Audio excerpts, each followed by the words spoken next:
행복한 순간이었습니다. 우리 같이 인사하도록 하겠습니다. 우리는 그리스도의 은혜를 찬양하는 교회입니다.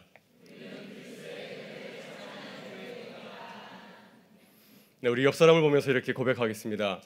당신은 하나님 보시기에 심히 좋은 분이시군요.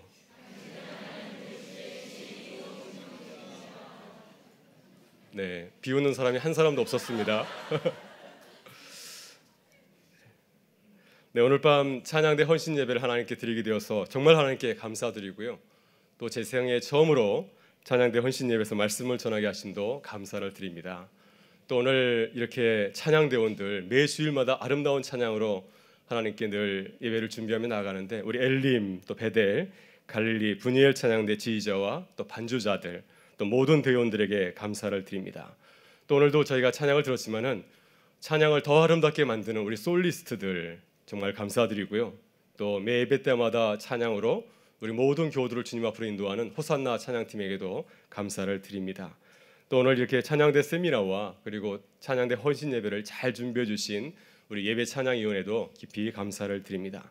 오늘 하나님께서 온종일 예배드리는 저희들의 헌신과 또 정성을 깊이 기뻐하시고 또 받아주시리라 믿습니다.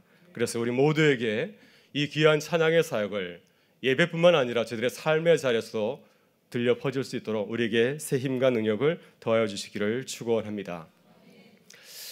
아주 오래전에 제가 천지창조를 본 적이 있습니다. 아주 기억에 남을 만한 그러한 뮤지컬 극장에 가서 이 천지창조를 본 적이 있는데요. 미국 펜실베니아에 있는 사이드 앤 사운드 밀레니엄 티에터라고 있습니다. 우리로 치면은 예술의 전당, 세종문화회관 같은 그러한 뮤지컬 전용 극장인데 아주 그 규모가 어마어마합니다. 무대가 굉장히 크고 또 수천 명이 한꺼번에 이렇게 관람할 수 있는 아주 그 객석을 자랑하고 있습니다. 더욱더 놀라운 것은 이 뮤지컬 그 티에터는 어떤 곳이냐면은 성경 이야기만을 다루고 있습니다. 1년 내내 성경 이야기만을 이렇게 연출하고 또 지어내고 있습니다. 꽤 오래전에 이 극장에서 노아의 방주를 이렇게 또 공연을 해서 많은 사람들한테 인기를 끌었고 또 크리스찬들에게는 꼭 찾아가야 되는 그 명소로 알려져 있습니다. 제가 며칠 전에 한번 들어가 봤더니 요즘에는 모세 이야기와 또 삼손 이야기를 이렇게 공연을 하고 있습니다. 혹시 미국 동부 쪽을 여행하게 되면은 바쁘시더라도 꼭 이곳에 한번 들려서 한번 보시게 되면은 그 성경의 그 장엄한 그 스케일을 한눈에 보고 또 느낄 수 있으리라 믿습니다. 제가 강추합니다.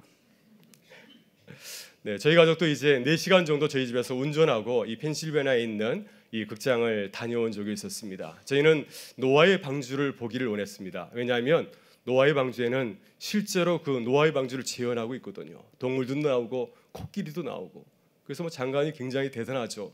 많은 사람들에게 이야기를 들어서 노아의 방주를 봐야겠다 했는데 저희가 갔을 때에는 천지창조를 하고 있었습니다. 하나님께서 천지를 창조하실 때 그 모습을 그대로 재현하는 것을 느끼게 되었고요. 또 동물을 창조할 때는 직접 동물이 다 나오게 됩니다. 새들이 날아다니고 기린이 나오고 코끼리가 나오고 그래서 참 대단하다 생각이 들었고요. 또 하나님께서는 공중을 날아다니면서 천지를 창조하시는 그 모습을 보여주었습니다. 또 인간을 창조할 때는 그 사람을 만드시는 하나님의 그 신비를 갖다가 잘 보여주고 있습니다. 이 천지창조의 마지막 그 장관은 어떤 장면이냐면 마지막 순간입니다.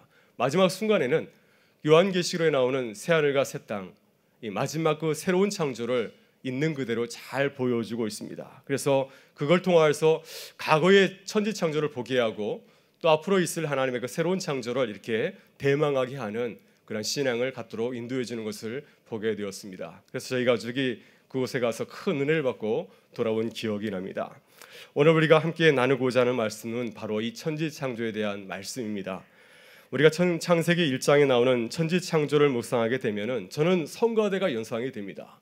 지휘자는 하나님이시고 또 성가대원들은 모든 피조물입니다. 이 모든 피조물들이 지휘하시는 하나님의 그 지휘에 따라서 일사불란하게 움직이면서 아름다운 천지창조의 그 아름다운 찬양을 온 세계에 이렇게 퍼지게 하는 것을 보게 됩니다. 천지창조의 모습이 우리가 드리는 찬양과 참 같다 하는 생각을 저는 갖게 되었습니다. 오늘 우리 주님께서 천지를 창조하시며 지휘하시는 그 모습을 통하여서 우리의 모습을 한번 돌아볼 수 있기를 바랍니다.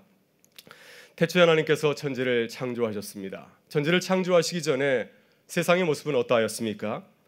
무질서하고 혼란 그 자체였습니다. 코스모스가 아니라 카오스의 세계였습니다. 창세기 1장 2절은 이렇게 증거하고 있습니다. 땅이 혼돈하고 공허하며 흑암이 깊음 위에 있고 하나님의 영은 수면 위를 운행하시니라. 이것이 하나님께서 이 세상을 지휘하기 전에 그 모습이었습니다. 가관이었습니다. 질서도 없고 제멋대로의 그 모습을 갖고 있는 것을 보게 됩니다. 그런데 하나님께서 지휘하기 시작하였을 때 무질서한 그 세상, 혼돈스러운 그 세상이 제자리를 찾아가게 되었습니다. 그래서 아름다운 하모니를 이루는 아름다운 찬양을 보여주는 찬양대의 모습으로 바뀌어가는 것을 우리가 보게 됩니다. 여러분, 그렇다면 주님은 어떻게 세상을 창조하였습니까? 하나님께서는 말씀을 가지고서 창조를 하셨습니다. 하나님께서 이르시다 할 때 모든 것이 다 그대로 되었습니다. 한번 저희가 연습해 보도록 하겠습니다. 오늘 세미나 하셨는데 세미나 잘 했는지 한번 확인해 보도록 하겠습니다. 제가 지금부터 여호와께서 이르시되 뭐뭐뭐 하시니 하고라 말하면은 여러분들은 그대로 되니라 이렇게 합창해 주시길 바랍니다. 한번 연습해 보겠습니다. 하나님께서 이르시되 빛이 있으라 하시니 네, 이 친구도 하시는 겁니다. 네, 이제 시작하겠습니다.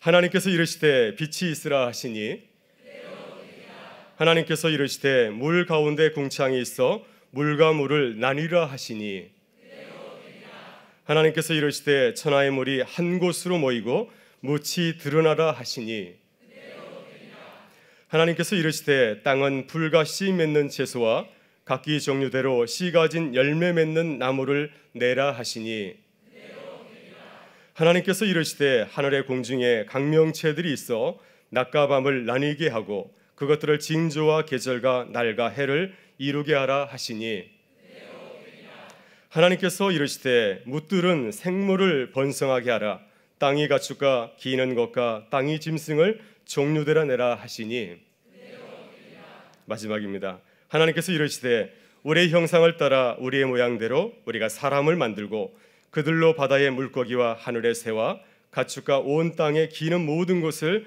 다스리게 하자 하시니 네, 참 잘하셨습니다. 네, 이렇게 하나님께서는 오직 말씀으로 세상을 창조하셨습니다. 하나님께서 세상을 말씀으로 창조할 때 참 놀라운 일이 벌어졌습니다. 모든 피조물이 하나님의 권위에 복종하고 그 말씀대로 순종하였습니다. 어느 하나도 하나님의 말씀에 불순종하고 고역하는 것들이 없었습니다. 성경은 이렇게 증거하고 있습니다. 하나님이 이르시니 그대로 되니라.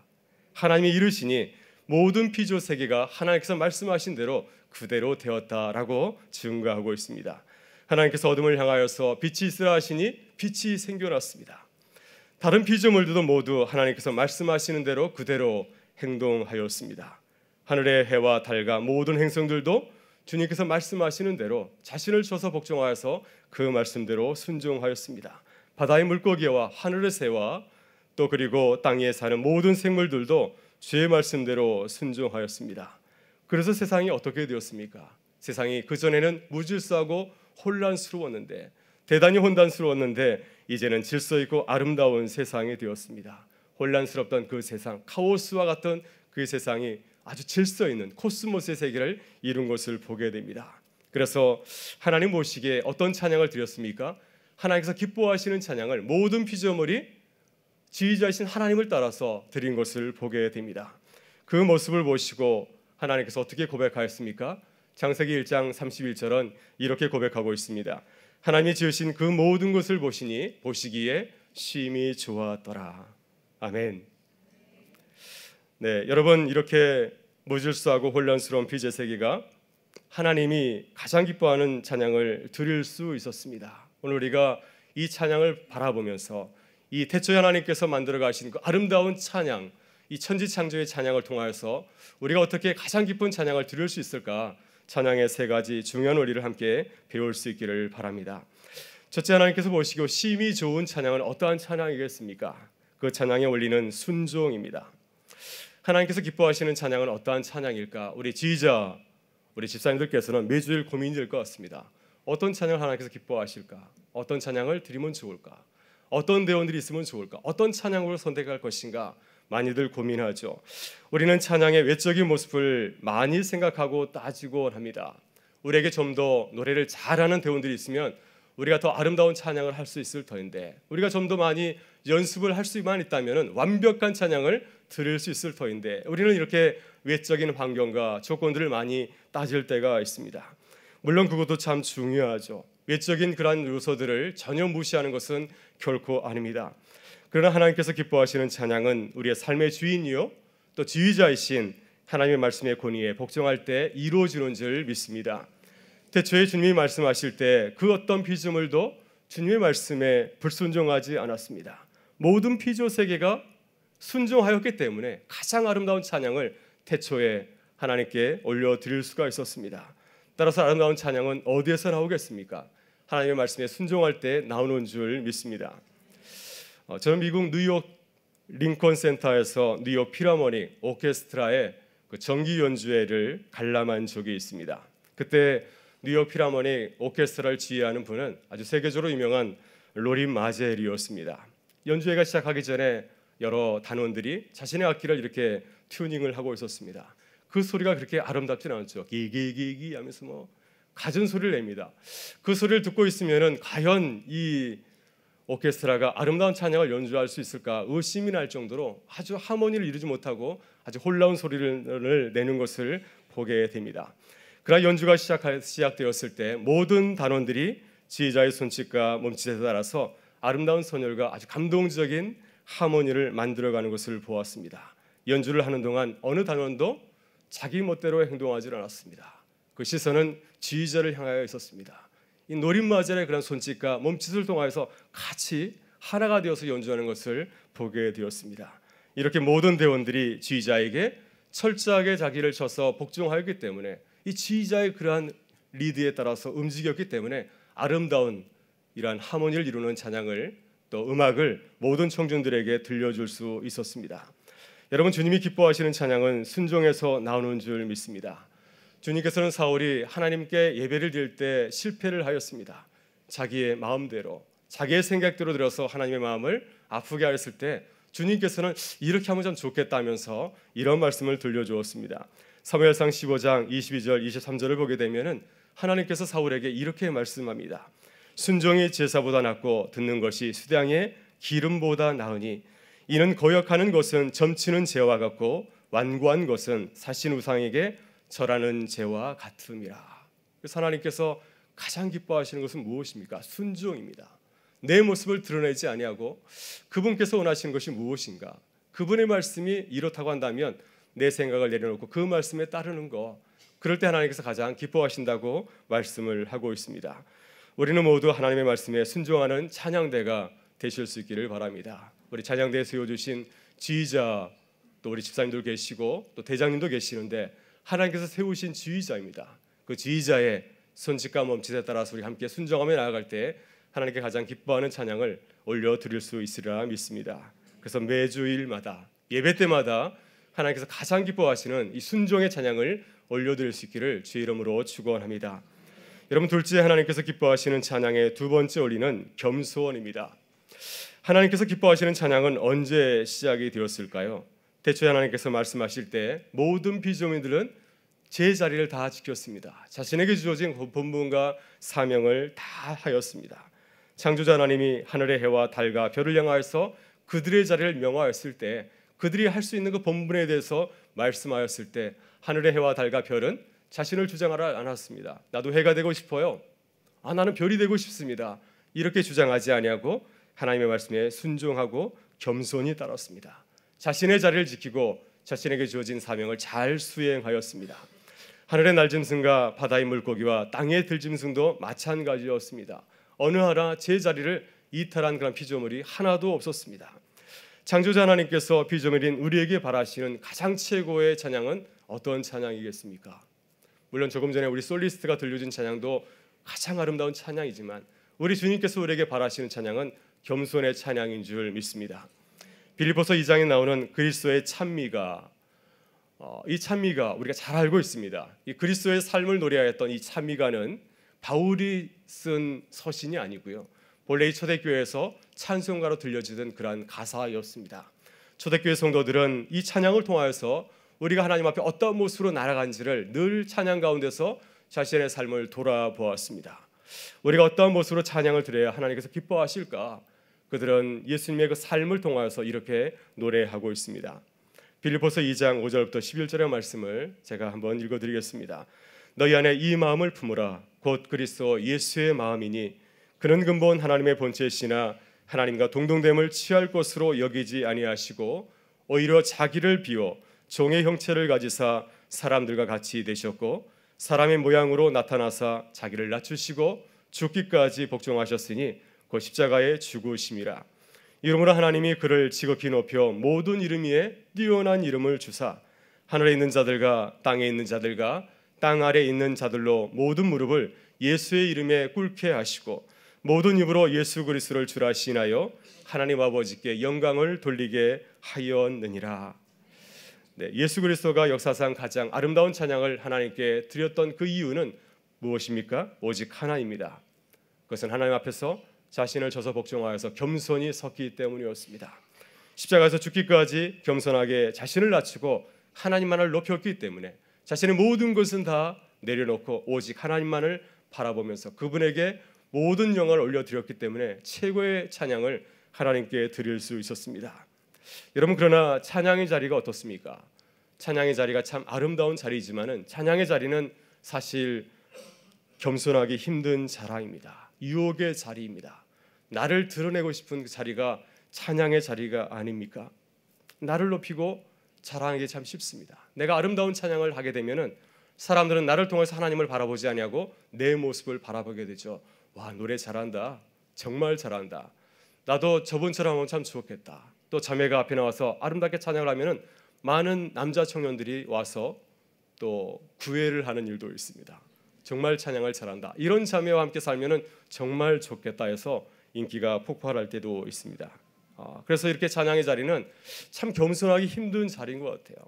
우리 찬양대들이 매주일마다 찬양을 드릴 때 아름다운 찬양 올려드리면은 많은 성도들이 그 찬양을 통하여서 큰 은혜를 받게 되죠. 근데 많은 경우에 사람들은 하나님을 바라보지 아니하고 우리를 바라볼 때가 참 많이 있습니다.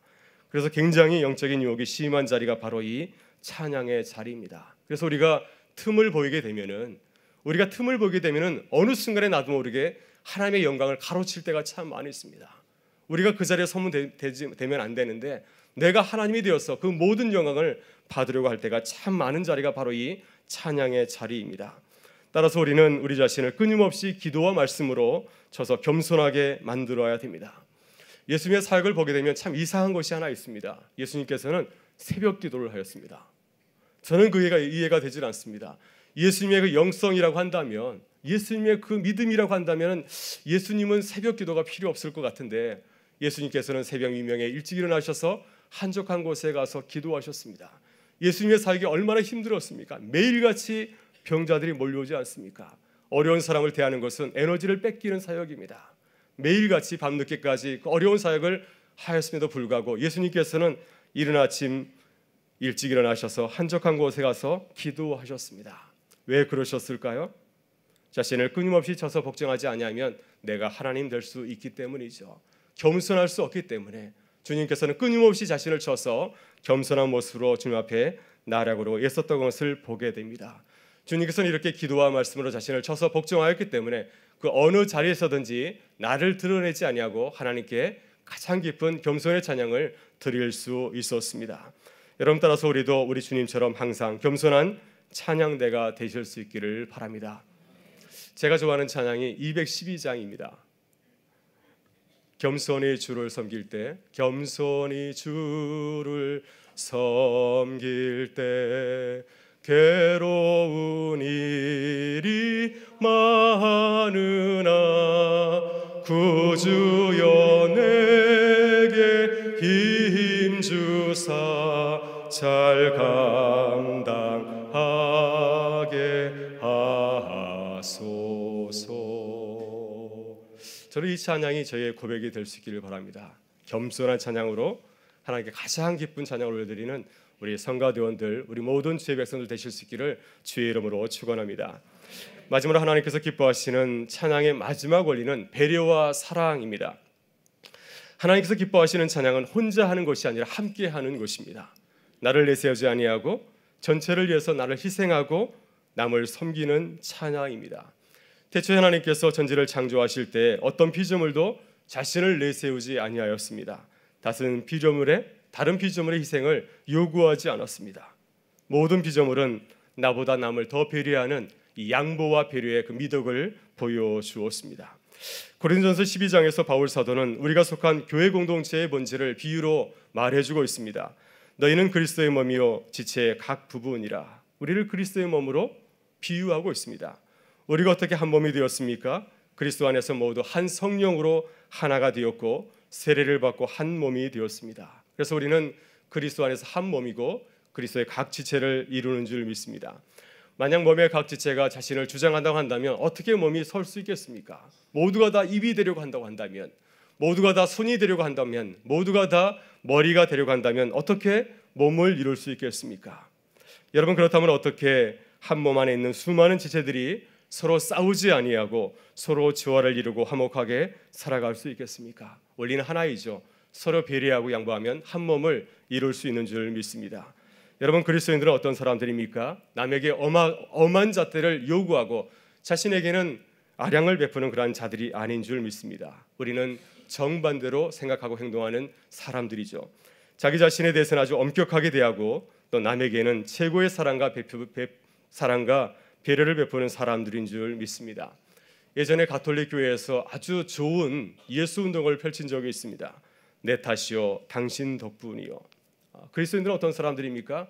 좋은 일은 다른 사람에게 돌린 겁니다. 당신 덕분입니다. 우리 찬양대가 오늘 아름다운 찬양을 올려드린 것은 우리 솔리스트 덕분입니다. 아닙니다. 오늘 테너가 정말 잘했습니다. 좋은 일은 남에게 돌리는 것입니다. 우리가 함께 일을 하다 보면 우리가 실수할 수도 있고 잘못한 일을 저지를 때가 있죠. 그때는 어떻게 되겠습니까? 제 때문입니다. 오늘 지휘를 잘못했어요. 그렇게 하는 것이 아니라 오늘 제가 틀렸습니다. 이실 짓고 하는 거죠. 저 때문입니다. 저 때문에 하음이 깨지게 되었습니다. 모든 게 다 제 탓입니다. 우리가 예배와 찬양을 준비하다 보면은 가끔 실수할 때가 있습니다. 그때 다른 사람에게 책임을 돌리는 것이 아니라 그때 이렇게 고백할 수 있으면 좋겠습니다. 오늘 다 저 때문에 이렇게 되었습니다. 제 책임입니다. 다시는 잘하겠습니다. 정말 다음 주에는 정말 잘하겠습니다. 이렇게 고백할 수 있기를 바라고요. 또 찬양 사역을 하다 보면은 즐거운 일이 참 많습니다. 찬양을 잘해서 모든 교우들을 기쁘게 할 때도 있고 우리 안에 기쁜 일이 참 많지 않습니까? 그럴 때는 그것을 내 것으로 가로채는 것이 아니라 나 때문이야 이렇게 말하는 것이 아니라 그 모든 영광을 하나님과 또 함께하는 모든 사람들에게 돌리는 우리 모든 주의 백성들 되실 수 있기를 바랍니다. 이제 말씀을 마치고자 합니다. 제가 우리 교회에 오기 전에 있었던 교회에서 제가 찬양위원회를 맡았습니다. 다들 놀라시는군요. 네, 무려 제가 3년간 찬양위원회를 맡게 되었습니다. 그때 제가 있었던 교회는 이제 새 성전을 입당하고 이제 입당해서 찬양대를 이렇게 다시 조정하는 어려운 문제가 있었습니다. 그때 제가 그 막중한 사역을 맡게 되어서 아주 열심히 하였는데 제가 그 사역을 잘했을까요? 네, 열심히 했는데 잘하지를 못하였습니다. 그래서 찬양대가 아주 시끄러운 소리를 내기도 하였고 서로에게 상처를 주기도 했고요. 또 가끔 저도 속이 상하여서 잠을 못 이룬 그러한 적도 있었습니다. 그때 제가 그 실패의 경험을 통해서 깨달은 아주 중요한 사실이 있습니다. 하나 되는 것이 쉽지 않구나. 함께 해야겠구나 하는 생각이 들었습니다. 나는 좋은 명분을 가지고서 앞에서 이렇게 나가면은 모든 대원들이 한 마음이 돼서 따를 줄 알았는데 그러지 않더라고요. 화음을 이루기 위해서는 아주 오랜 진통의 과정이 있다고 하는 것을 알게 되었습니다. 그래서 아무리 좋은 명분이 있다 할지라도 함께 가는 것이 참 중요한 것이죠. 좀 더디더라도 함께 가는 것이 참 좋다고 하는 사실을 깨닫게 되어서 제가 그때 그것을 통하여서 제 삶이 좀 더 풍성해지고 또 성숙해지지 않았나 하면서 하나님께 감사를 드립니다.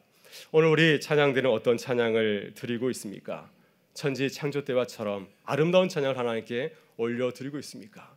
우리가 어떻게 하나님께 가장 기쁜 찬양을 매 주일마다 올려드릴 수 있을까요? 오늘 우리들이 묵상한 천지 창조의 그 찬양대처럼 하나님의 말씀에 순종하고 하나님 앞에서 나를 겸손히 낮추고 나보다 남을 더 배려하고 사랑하실 수 있기를 바랍니다. 그리하면 우리가 하나님께서 가장 기뻐하시는 찬양으로 매주일마다 하나님께 영광 돌리며 우리의 삶이 풍성해지리라 믿습니다. 그래서 하나님께서 우리의 찬양을 들으시고 매주일마다 이렇게 고백할 수 있으면 좋겠습니다. 하나님 보시기에 심히 좋았더라. 그래서 매주일마다 오늘도 좋았더라. 우리 장로님께서 한 분이 예배 마치고 나갈 때마다 저에게 늘 말씀하십니다. 좋습니다. 이렇게 고백하시는데 우리 하나님께서 매주일마다 우리 모든 매주일마다 예배를 섬기는 우리 찬양대에게 늘 이렇게 들려줄 수 있기를 바랍니다. 하나님 보시기에 심히 좋았더라. 이것이 하나님의 고백이 되고 또 우리의 고백이 될 수 있기를 주의 이름으로 축원합니다. 우리 함께 기도하시겠습니다. 우리의 찬양을